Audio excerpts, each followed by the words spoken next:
இந்த sim card ரிலேட்டடான கொஸ்டின்ஸ்க்காக கால் பண்ணியிருக்கோம். நீங்க எப்படி இருக்கீங்க? நல்லா இருக்கீங்களா? நல்லா இருக்கேன். சரி, என் பேரு தேவதர்ஷினி. ஒரு 2 minutes பேசலாமா? 2 வருஷம் கூட பேசலாம், ஒன்றும் பிரச்சனை இல்ல.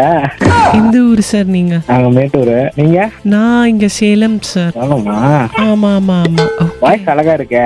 உங்களுக்கு என்ன வேலை வேணும்? எனக்கு என்ன வேலையா?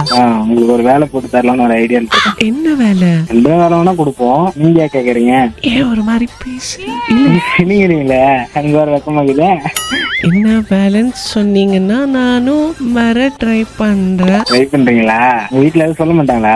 நீங்க ரொம்ப நாட்டியா பேசுறீங்க. எனக்கு ஆனா பிடிச்சிருக்காது. நிறைய பேர்கிட்ட பேசுவீங்க போலே. எவ்வளவு கரெக்டா கண்டுபிடிக்கிறீங்களே. பர்சனல் நம்பர்ல இருந்து கால் பண்ண எடுப்பீங்களா? நீ சொன்னா எதை வேணா எடுக்கலாம். எதை வேணா எடுக்கலாம்னா எனக்கு புரியல. இப்போதைக்கு இந்த வேலையை முடிக்கணும், அப்புறம் நம்ம வேலைக்கு வரேன். உடம்புல மச்சம் எங்க இருக்கு? அது இருக்கு நிறைய இடத்துல. நீயே கேக்குற? ஐடென்டிபிகேஷன் மார்க்ஸ் வச்சு இவங்க தானான்னு கண்டுபிடிக்கிறதுக்கு. இல்ல, எனக்கு நிறைய இடத்துல இருக்குது. சரி, என்ன வேலை போட்டு கொடுப்பீங்க? நீங்க வாங்க, நான் சொல்ற இடத்துக்கு வாங்க, நான் வேலை போட்டு தரேன். எந்த இடத்துக்கு வரணும்? நீங்க வாவானா நான் எங்க வருது? மேட்டூர் பஸ் ஸ்டாண்ட் வேணுங்க. சரி, வந்துட்டு என்ன பிளான்? இந்த பிளான்னா நான் வரேன், வந்து கூட்டிட்டு போறேன். எங்க கூட்டு போறேன். உங்களுக்கு என்ன உரிமை, கோபம் வேற உங்களுக்கு? இப்ப வரலன்னு சொன்னா என்ன பண்ணுவ? வரலன்னு சொன்னா பேசி கேர் பண்ணி வர வச்சிருவேன். ஆனா வந்தா பிரயோஜனமே இருக்காதே. எப்படி சொல்றீங்க நீங்க? ஏன்னா நான் ஆம்பரடா அரமெண்டல். ஹலோ, ஏன்னா அப்படி கொஞ்ச நேரத்துல கற்பனையிலேயே என் கற்ப கலஸ்டல்ல